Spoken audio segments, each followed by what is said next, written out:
నోట్ల రద్దుతో అన్నదాతలకు అవస్థలు తప్పడం లేదు. పంట అమ్మినా డబ్బులు చేతికందడం లేదు. ఎంతో కొంత ముట్టజెప్పి మిగతా డబ్బుల కోసం నెల 2 నెలల గడువు పెడుతున్నారు వ్యాపారులు.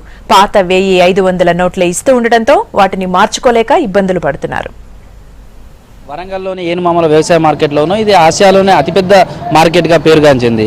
అయితే ప్రస్తుతం 100 రూపాయలు 500 రూపాయల నోట్ల రద్దు తర్వాత మార్కెట్లో ఎలాంటి క్రయ విక్రయాలు జరుగుతున్నాయి? రైతులు ఇబ్బందులు పడుతున్నారా? వారి చేతికి అమ్మిన తర్వాత డబ్బులు వస్తున్నాయా? వాళ్ళు ఎలాంటి పరిస్థితులను ఎదుర్కొంటున్నారో తెలుసుకునే ప్రయత్నం మనం చేద్దాం.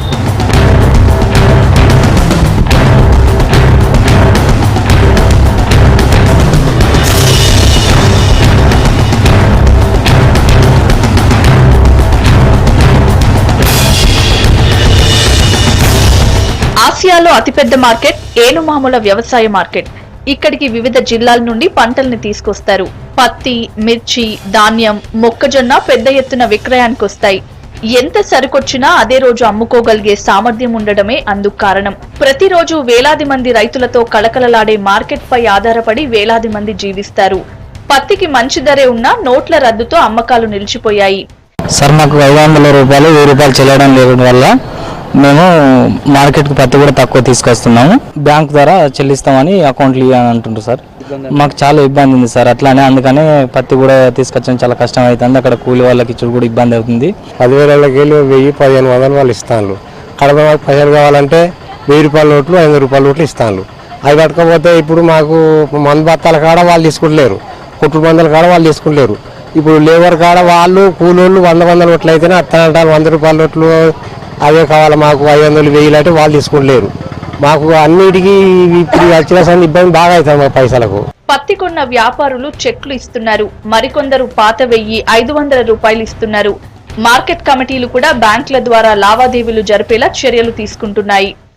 రైతులకి సౌకర్యం కోసం మొట్టమొదటిసారిగా వాళ్ళకి అకౌంట్లు ఓపెన్ చేస్తున్నాం అనమాట. వాళ్ళు ఇప్పుడు ఏదైనా అమ్మినా కూడా వెంటనే వాళ్ళకి క్యాష్ ఇవ్వడానికి ఇప్పుడు ప్రాబ్లం ఉంది కాబట్టి వాళ్ళకి అకౌంట్లలో వాళ్ళకి ఫండ్స్ ట్రాన్స్ఫర్ అయిపోతాయి అనమాట.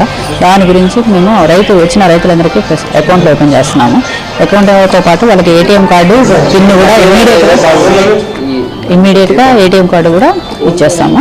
అమ్మకాలు దాదాపు నిలిచిపోవడం, చిన్న నోట్ల చెలామణి తగ్గిపోవడంతో మార్కెట్ మీద ఆధారపడిన ప్రతి చిరు వ్యాపారులు కూడా ఇబ్బంది పడుతున్నారు. దడ్వాయిలు, గుమాస్తాలు, హమాలీలు చేతిలో డబ్బు లేక టీ టిఫిన్లకు కూడా కటకటలాడుతున్నారు. ఈ ప్రభావం చిరు వ్యాపారుల మీద పడుతుంది.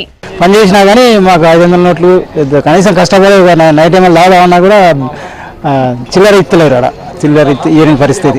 పత్తి మార్కెట్కి వస్తలేదు ఈ నోట్లు చేయబట్టే. మాకు కూడా పని తగ్గింది. 500 నోట్లు 1000 నోట్లు అంటే చేంజ్ దొరకాలంటే చాలా కష్టం అవుతుంది. వడ్డీకి వస్తానం, పని చేస్తానం, పోతాను.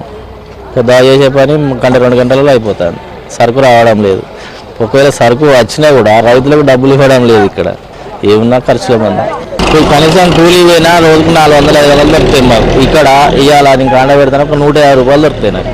మార్కెట్లో పత్తితో పాటు ధాన్యం, మొక్కజొన్న, పప్పుల విక్రయాలు తగ్గిపోయాయి.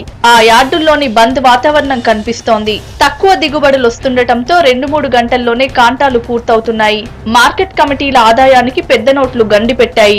మొత్తానికైతే రైతులకు సంబంధించి ఇబ్బందులు పడుతున్నప్పటికీ మార్కెట్ యార్డ్లలో ఈ 500-1000 రూపాయల రద్దు ప్రభావం మాత్రం ఎక్కువగానే ఉంది. ఇటు మార్కెట్ కమిటీలకు ఆదాయం కూడా చాలా వరకు తగ్గిపోయిందనే చెప్పుకోవచ్చు. కెమెరామెన్ క్రాంతి కుమార్తో కృష్ణమోహన్, V6 న్యూస్, వరంగల్.